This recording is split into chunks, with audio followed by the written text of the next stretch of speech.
All right, welcome into the latest edition of the Walkout, presented by Joseph Toyota of Cincinnati, Paul Dehner Jr., and Jay Morrison inside Paycor Stadium on a day where the Cincinnati Bengals and Chicago Bears pulled off things that I can't believe that I just saw, except I've actually seen versions of this movie before. It's just as horrific as it ever looked. Somehow, the rock bottom Bengals from last week against the Jets managed to scoop just a few levels deeper on the defensive side of the ball. Jay, do you have a song to represent the insanity that we just witnessed? Oh yeah, there was only one choice, and I think the song title and the artist are just as apropos as you can get for today. The song, Never Enough. The artist, Five Finger Death Punch. On that note, let's play the music. Here's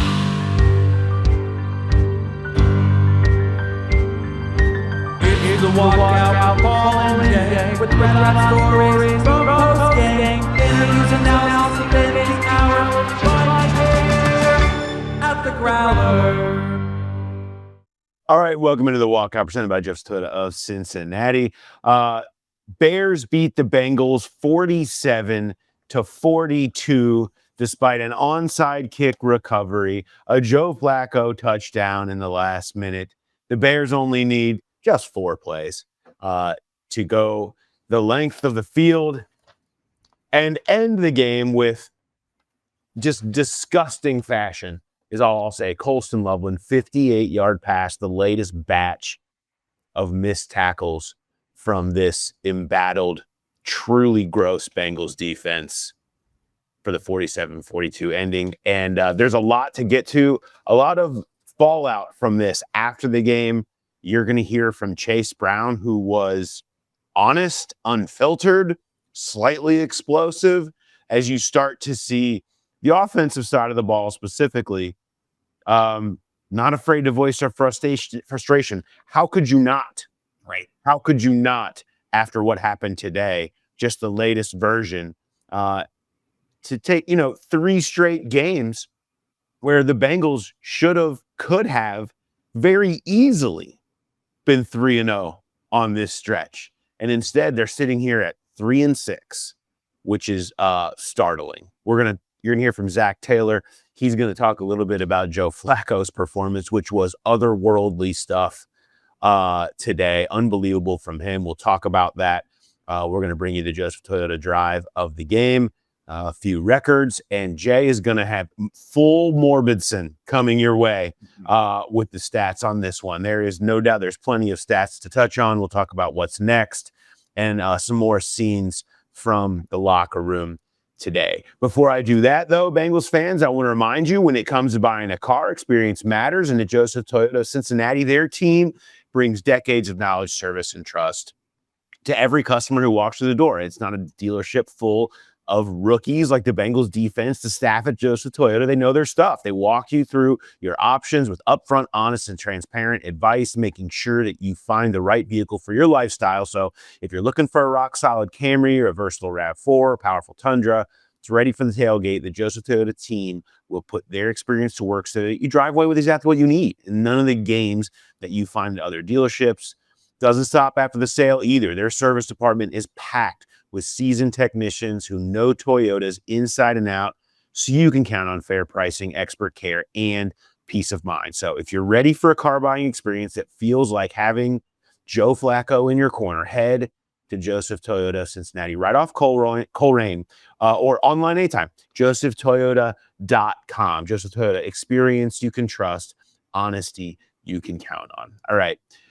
I just want to kind of, Bengals fans that are watching the walkout right now, you've probably took in most. Maybe some of you stormed out. Maybe some of you walked out in the middle of the fourth quarter. That's possible. But also, you watched, right? I want to take you a little bit into the aftermath of this one. Maybe you've seen the video of Jamar Chase walking through the tunnel saying one effing stop without the effing. Chase Brown spoke after the game. And, he did say, early in the season, there were times where the defense was kind of carrying us. I think all the platitudes he talked about, not wanting to finger point and wanting to kind of going forward, just focus on myself. But you can't help with feeling the frustration and letting out the frustration if you're on this offense that scored 42 points today, a week after scoring 38 points against the New York Jets, and to come away with 0 victories, watching the other team just go down the field and never be able to get that stop. Here's Chase Brown after the game in front of his locker, and after this, we'll discuss it a little bit. Probably the same as what was running through your head, like what the fuck? What the fuck? When did the add emotion change to just anger, knowing how differently the season could have looked if you closed out the last 2 weeks? He felt like you. Well, that's what It just I'd be lying if I said it didn't set us back from where we wanted to be. We want to be. Our mentality was 3-0 going into this bye week, and we could have easily done it. That's the sickening part. It's like we could have easily done it. One of the tensions it looks like is building between the offense and defense, at least from the outside. What do you do as a leader on this team, as someone to kind of prevent that from happening? Just don't turn on each other. Like we know how they can play. They played really well at the start of the season. Like they did, and they were carrying us on their back. So now that we're stepping up, I think we just got to play complementary football. Like we put the ball in the end zone and go up a point at the end, finish the game. Like just end it. Like that's it. Like that's what we need to do. Just end the game. Like make them get us the ball back. Let us go to 22 victory and let's end the game. That's how I feel. But we've taken steps forward. So offensively, so that's good. We're trying to control what we can control, and we're going to keep doing what we can do. And, Flacco fought like a warrior today with, the way his shoulder was. Things aren't going to be perfect, but, we made things work on our end. And, we made mistakes. We learned from them, but we just kept on fighting. And at the end of the day, you got to go to the very end. Does it feel like the season is slipping away on you guys a little bit right now? We're just going to keep our foot all the way down the throttle, and we'll be good. We just can't lose the locker room. That's it. We can't lose. I'm not going to point fingers. I could have been better today. That's how I'm feeling leaving the field. I'll focus on me and let everybody else focus on what they need to get better at. And then when we come together and against the next opponent, we're all going to be better. So, that's what we're going to do. So, not pulling any punches there. I mean, you could feel it. And guys were either not talking or trying to contain themselves. Jamar Chase said, someone asked him what's going through his mind. He just said, stay calm, because I think they're trying to put that forward. But it's obvious. I thought it was obvious after this game, and it's obvious with their record now where you're 3-6, you're in a bad spot. And I think you could sense them feeling it. Yeah. I mean, I went back and watched before I even went down to do interviews. I went back and watched that final play on the broadcast copy, and they flashed after that touchdown to Jamar Chase sitting on the bench, and just the look on his face. Like you didn't need words. You felt what he was thinking right there. By the time I get down to the stadium to walk in the locker room, Joe Burrow's passed me leaving. You can only imagine what that guy's thinking. And he wasn't sticking around for anything. He was out of there as fast as he possibly could be. I get where Chase Brown's coming from. And a lot of those guys, a lot of the offensive guys kind of echoed those same comments. Jamar Chase said earlier this week, we fell off a cliff. We have to climb our way back up. I mean, this was falling off the planet. They are floating in outer space. I don't know how they come back from this. You got the bye. Sometimes that's the best to come back right away after losses like this and just try to get the taste out of your mouth. They have to sit with this for 2 weeks. It's just really, it was criminal what happened today because of, you lose games and the loss, every wins and losses, all that matters. But beyond the loss, I mean, this would have been not just a career moment for Joe Flacco, but for Flacco and Yoshi. The game-winning touchdown should have been. And I talked to him at length in the locker room, and he talked about all the hate he had the last couple weeks, and nobody's ever come at him like that. And he deleted all of his apps. He comes back with a huge game, a couple really big plays, should have had the crowning moment. And the defense stole that from them. This should have been that, like I said, it wouldn't have just been a career game for Flacco. This would have been like an NFL Legends type of game for what Flacco went through to come and put in that kind of performance and then have the defense to give it away in 50 seconds. Like I said, it was criminal. Yeah. And, the other thing is, so on the defensive side of the ball, not a lot of guys were interested in talking. Some did, the rookies, Demetrius Knight. And I don't want to play the let's judge the guys that didn't talk game, but there's a certain amount of like man up and be responsible and stand there, right? Like, and talk about it. I mean, I think that's part of being a pro. I think it says something about how you view the job and how you view the general idea of professionality. And so there's Knight, there's Barrett Carter, Dax Hill. And then there were a bunch of guys that didn't want to talk, that weren't interested in that. I'll get you tomorrow. I'll get, or whatever, all of that stuff. And, then there's, I didn't witness a ton of this. This has been, I've heard this discussed by others more than I have, guys laughing and stuff. I think there was some of that. That more than you certainly would expect considering the locker room. Most of it was just cleared out. Mm-hmm. I mean, people just like, I'm out of here, and you hear Ted Karras talking after the game was just like, I'm just happy to play in the NFL, see my family, bye week. It's a pleasure to be out here. And, we're going to keep trying to get better.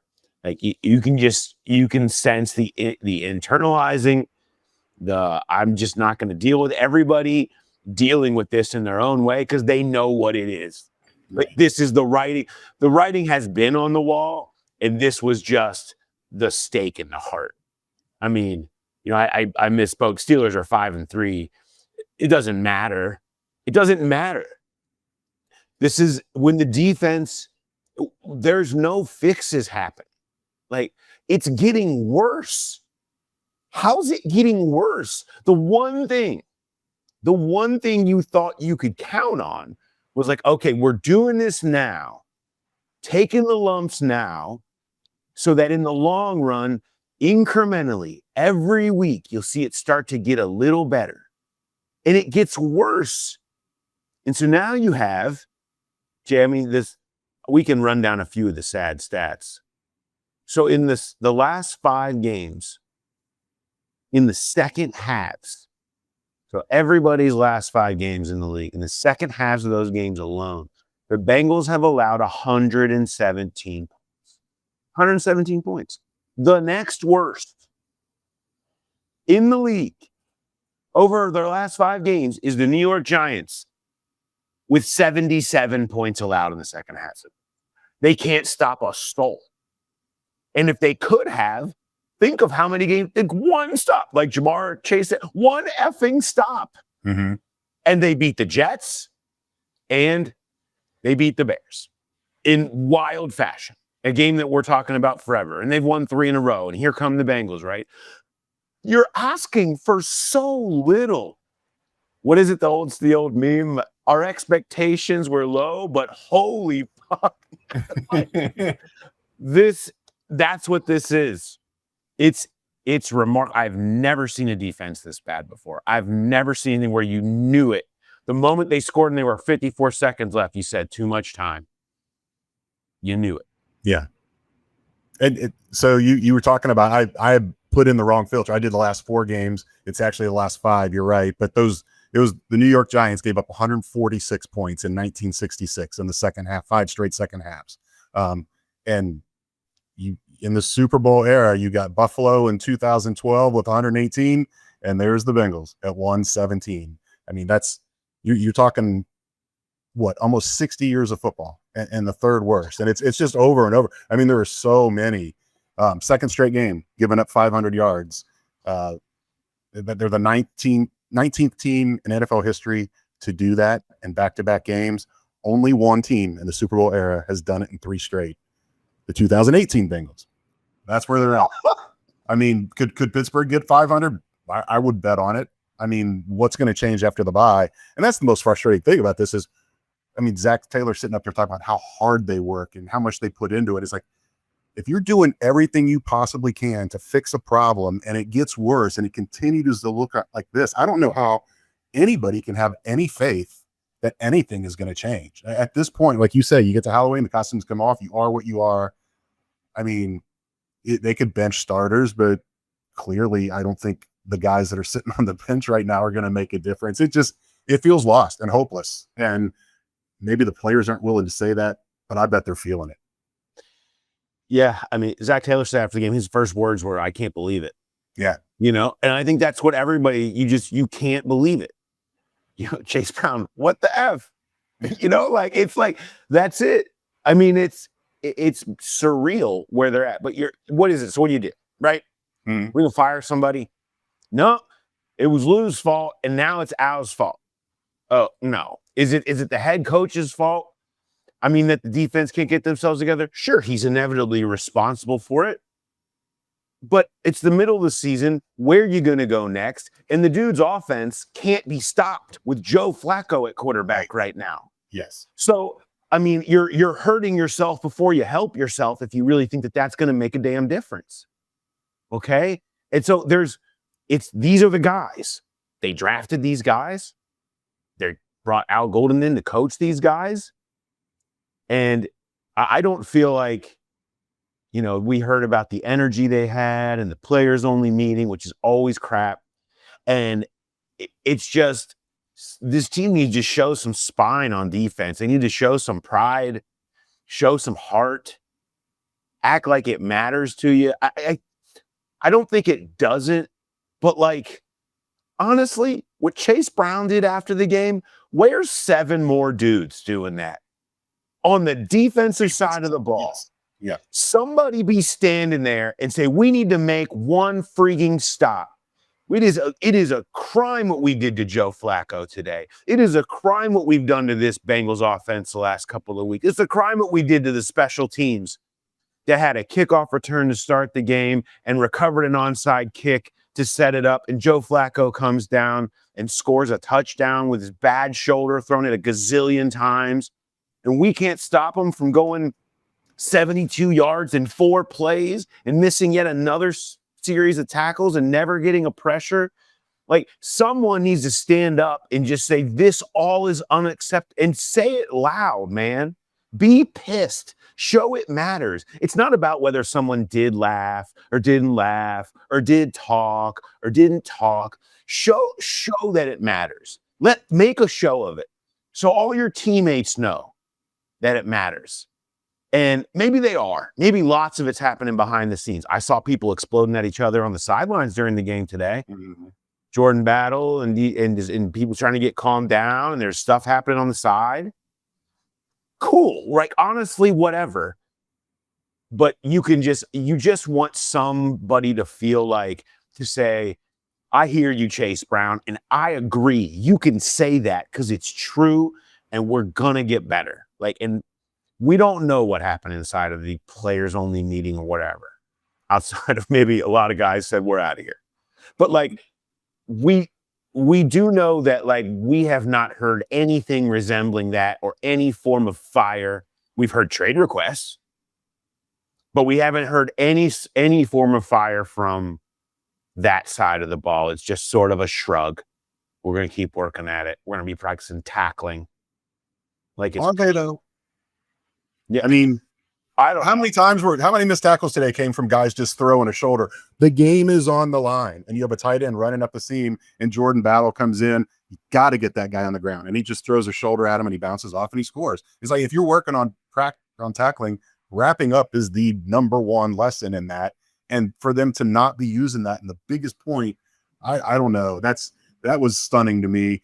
And maybe if they get him down, they still run on the field and kick a field goal. They were in field goal range. They might have just won it on a field goal instead of a touchdown. But and going back to what you were saying about a lot of guys didn't want to talk, I think it's as much they didn't want to stand there and face the media as they didn't want to stay in that locker room any longer than they had to and face the offense. I mean, it's got to be hard to look at those guys in the eye and know you did it 2 weeks in a row. And what can you say? And I don't think that they were afraid the offense was just going to explode on them, the offensive players. I think there's just a lot of guilt and shame, and there should be, because it's just been pathetic the last 2 weeks. The next gen stats had this one after the game. The Bengals defense, they had them from 15 missed tackles for 133 additional yards against the Bears, including the 35 yards on Colston Loveland's game-winning 58-yard touchdown. The Bengals entered Sunday with 94 missed tackles for 645 yards, both most in the NFL. More sad stats. Jay, do you have any more sad stats before we move on? Yeah, they tied an NFL record. I had talked about this earlier in the week. 4 straight games allowing 14 or more points in the fourth quarter. They gave up 16 in the fourth quarter today. So the other 3 teams that have done it, that have given up 4 straight games, giving up 14 or more points in the fourth quarter, the 1966 Giants gave up 73 total. They went 1-12-1 that year. 1978 Browns gave up 75. They went 8-8.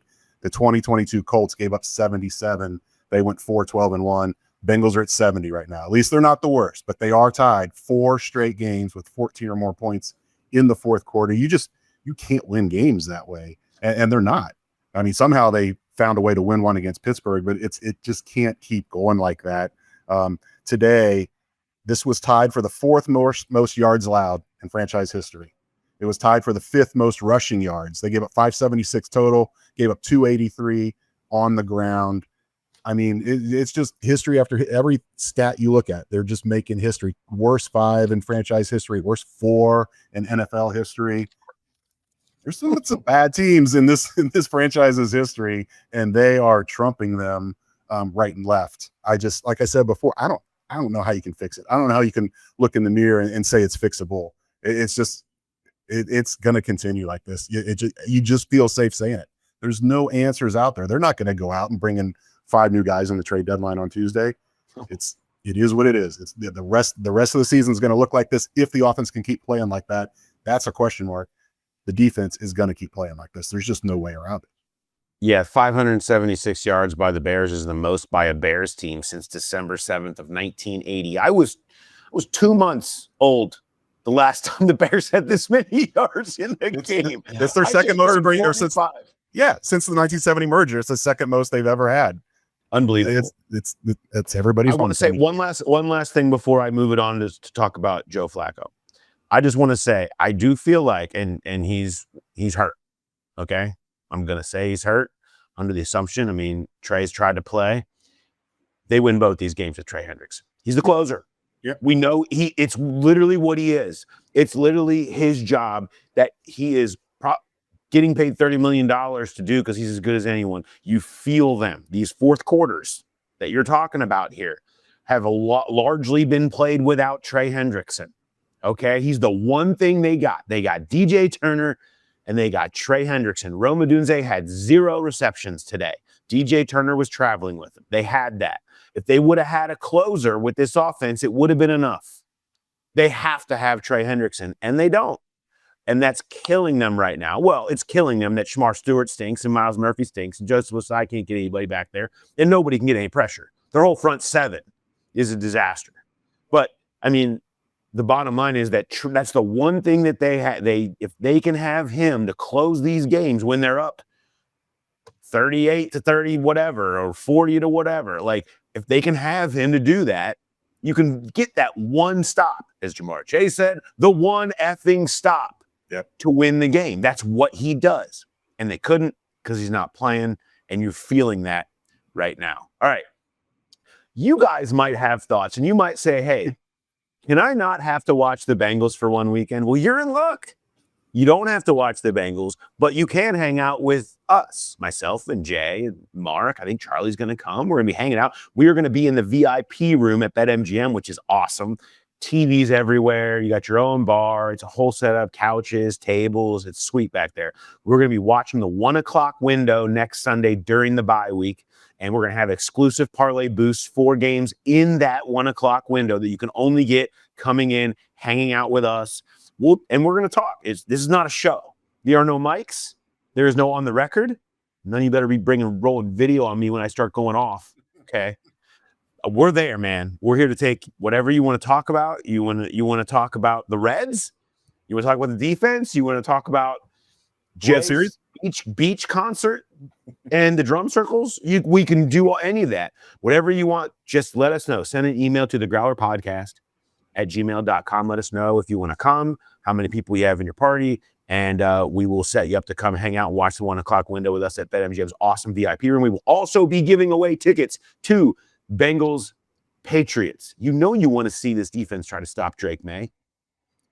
You know you do. But we'll be giving away 2 tickets anyway. They're free. What can I say? They're free. You can even resell them if that's what you want to do. My feelings won't be hurt. I mean, shame, but my feelings won't be hurt if you want to do that. But either way, we're giving away tickets, exclusive parlay boosts, hanging out, watching the window in an awesome VIP room. We hope to see you there. The Growler Podcast at gmail.com. Hit us up and let us know if you want to come. Let's give praise to Joe Flacco. What we're going to do right now, Jay, is what this episode should have been. Like, this should have been us talking about this dude. Yep. Joe Flacco with an sprained AC joint that he had to, I assume, get shot up with any number of modern sciences drugs to not be able to feel it. Didn't participate in the early portion of the warm-ups because it clearly wanted to be a truncated warm-up even for him, and comes out and doesn't just play. Doesn't just throw a few. He slings it 31 of 47 for 470 yards and 4 touchdowns, including throwing bombs down the 44-yarder to T. Higgins, who was ridiculous today. 7 for 121 for T, 6 for 111 for Jamar. Chase Brown, 8 for 75 on 14 targets out of the backfield. Joseph 5 for 66 and a touchdown. Everybody was a beneficiary of Joe Flacco's arm that he apparently could hardly raise this week. Here's Zac Taylor talking about Joe Flacco, his performance, and this week and what it ended up looking like today for him. What Joe Flacco did for us this week, you'll never forget, and I mean, just knowing what our quarterback room is working through right now, what Joe Burrow's doing too, and Joe Flacco, and what all the things he's done, it's a really mentally tough room that leads by example. Joe Flacco got the opportunity to show that this week. That's him. Joe Burrow working like crazy behind the scenes to do everything he can to help our team. Flacco, I mean, he barely lift his arm this week, and he's willing to go put himself out there for a bunch of teammates that he's been with for 3 weeks. He's a football player. That's what he's out up here and said. He said, I play football for a living. That's what I do. And oftentimes you need that throughout the locker room. Guys that are just football players, and they remember that, and they'll go out there and do whatever it takes to help their team win a game, no matter what, no matter the circumstances. You got a bye week next week, get a chance to get rested up. That's how Joe Flacco looks at it. And so he went out there and put himself on the line. I'm sure he's going to be in a ton of pain tomorrow. And we'll give him 10 days off and we'll see if he can come back and do it again. I mean, what he's done to this point, I mean, it was his first interception he's thrown there towards the end of the game, and which has been just incredible, and almost had a miraculous performance. I mean, 40 years old, to gut it out and do what he did today and never give up. And then he's here trying to throw a Hail Mary at the end. I actually thought maybe that would be a Jake Browning. Jake doesn't have the strongest arm, but if you need someone to throw a Hail Mary, I might be like, I don't know. But of course, he did throw a 44-yard touchdown. Either way, I mean, it's what it was. But he's trying to do literally everything he could possibly do, and was just willing this team forward, which is incredible for a dude that just got here. And you heard that across the locker room. I mean, people were just unprovoked speaking to what Flacco did today and what he's done. Yeah, I mean, Ted said you should see his joint, how gnarly it was. And it's like, I'm not a doctor, but I know joints are inside and they're not really visible. So if he's showing it as swelling or whatever it is on the outside, that tells you how bad it was. And this is his 18th season. He'd never had a 400-yard game, and he throws for 470 today. And that fourth quarter, that comeback, like I said, it should have been one of the most legendary plays in Bengals history, the touchdown to Yoshi to win the game, to tie it, and then Evans' point put him ahead. It's just sickening for everybody involved that performance is just lost under the rubble of another loss. All right, let's shift forward a little bit here and let's get into the Joseph Toyota drive of the game. Jay, for me, I would love to say, the drive of the game for me is the drive that was 0 plays long to start this game. Maybe Charlie Jones, who takes the opening kickoff back 98 yards for a touchdown. Now 3 straight seasons with him with a return. Or maybe you would say that last drive where they go 57 yards in 6 plays for the touchdown, or maybe the drive before that when they go 55 yards and 4 plays for a touchdown, 2 scores in those final 2 minutes. But nope, you know what it is.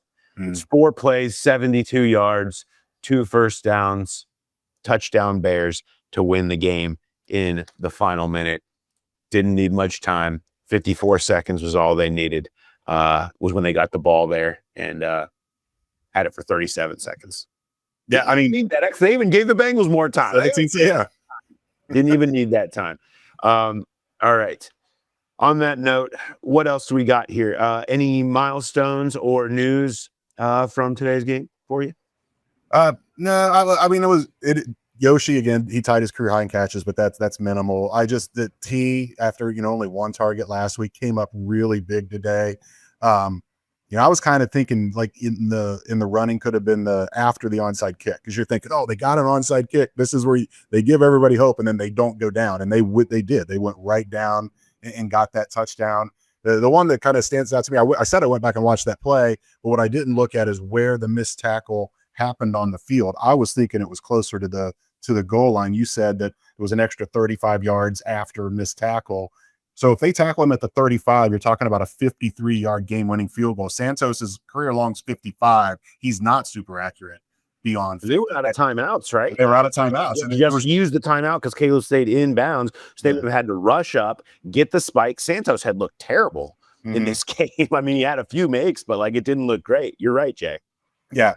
And then the other thing too is you think back, we were all counting it up early in the game, the Chase Brown drop that cost them 4 points, and the Orlando Brown 15-yard penalty. That's what you're talking about. They're almost lost because they were so early in the game, but that's where this offense just has 0 margin for error when the defense is doing what it's doing.